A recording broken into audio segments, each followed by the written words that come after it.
In the last video, we created a robot consisting of a differential drive and 2 light sensors. We also created a scene consisting of a ramp to confine the robot to a small area. In this video, I'll demonstrate how easy it is to make changes to your robot, the scene, and the code that controls the robot. In this example, we want to have the robot follow and ram into any balls that it sees. At this point, we have created a project to control your robot as instructed on the Learn page. These instructions set the power of the left and right wheel to have a constant power of 0.4 and 0.3 respectively. Let's run the simulation to see how the robot does in this simple test case.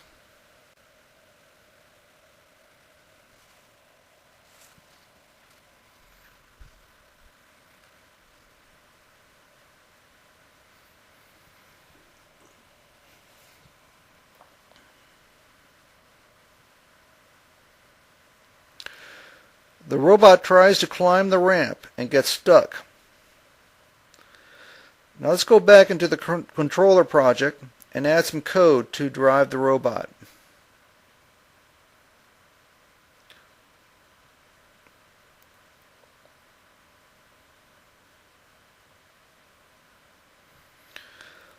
Let light from the right sensor drive the left wheel, and light from the left sensor drive the right wheel.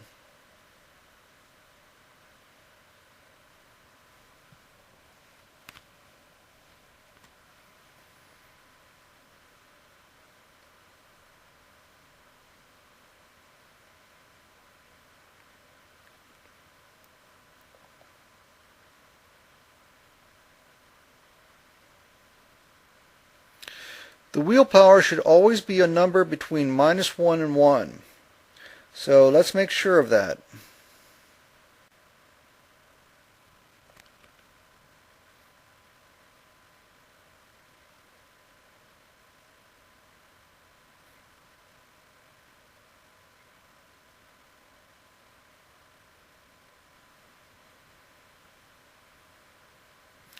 Now, instead of sending a constant 0.4 and 0.3 to the drive, we'll use the values above.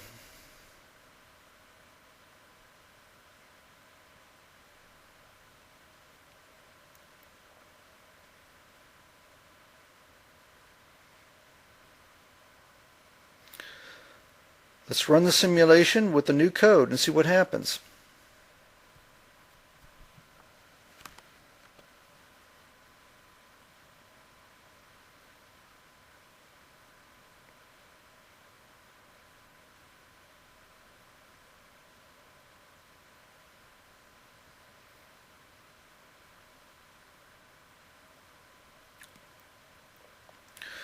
The robot rams into the ball, then gets stuck on the ramp.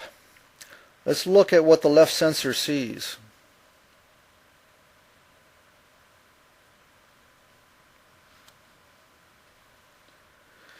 The robot sees light from the sky and thinks it's a ball, so it tries to climb the ramp.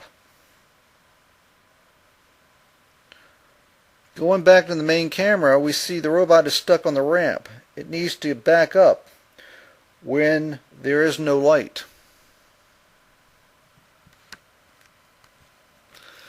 To make the robot back up, subtract a small value, say 0.1, from the brightness sensors. So when it is black, the robot backs up.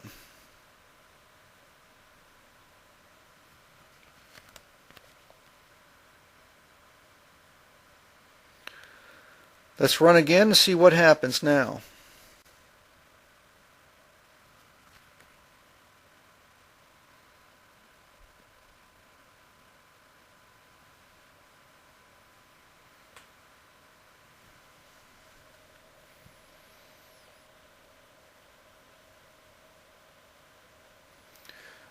The robot does back up now.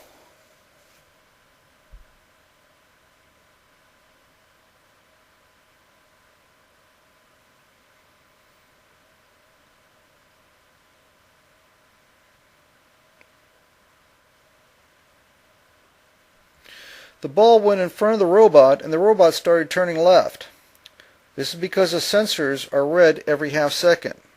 So the left sensor saw the ball, which drives the right wheel, and the right sensor didn't see the ball at all because the sampling rate is too small.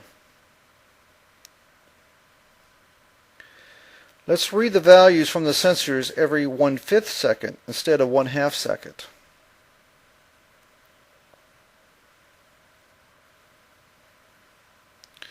Also, we'll send commands to the robot every 1/5 second.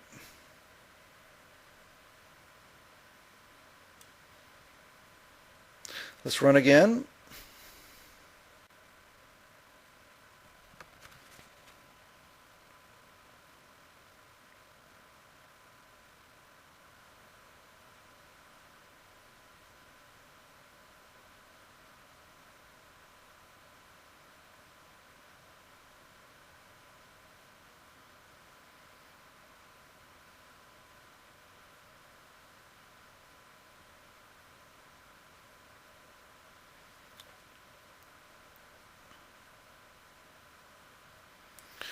The robot didn't see the ball when it was almost in front of it.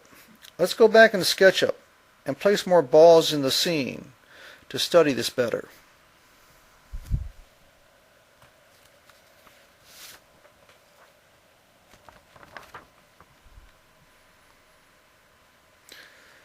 Let's move the ball so that rolls down the ramp.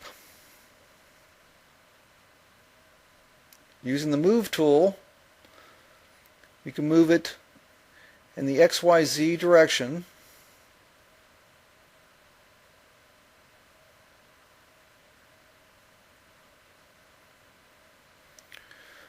Let's move it a little higher up the ramp.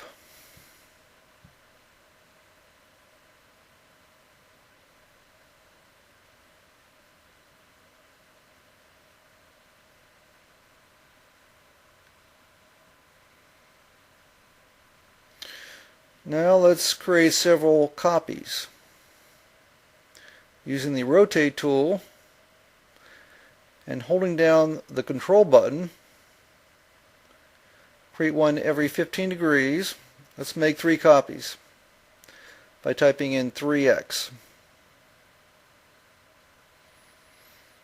Now let's run again. Let's export by pressing F5.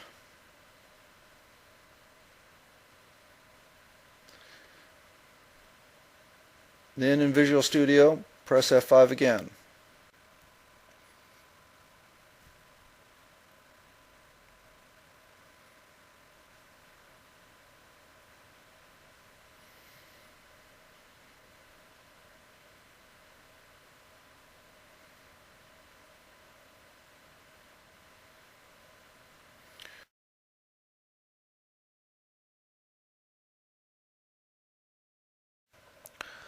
The robot may respond better if we change the X view size and the Y view size of both light sensors.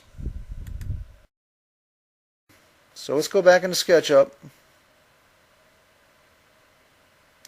Click on each sensor and then click Inspector. Let's change the Y size to 16 for both sensors.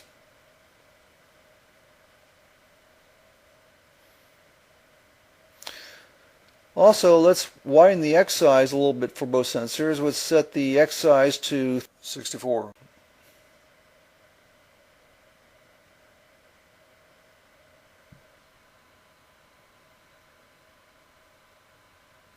Press F5 to export, and go back into Visual Studio and press F5 again.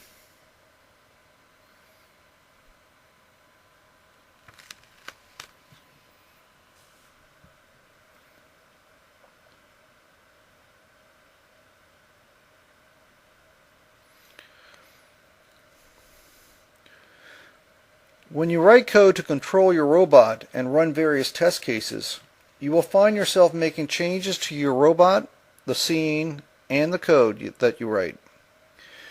When you are done with this process, your code works in the virtual world for all your test cases. Next step, build the real robot and deploy it along with the code.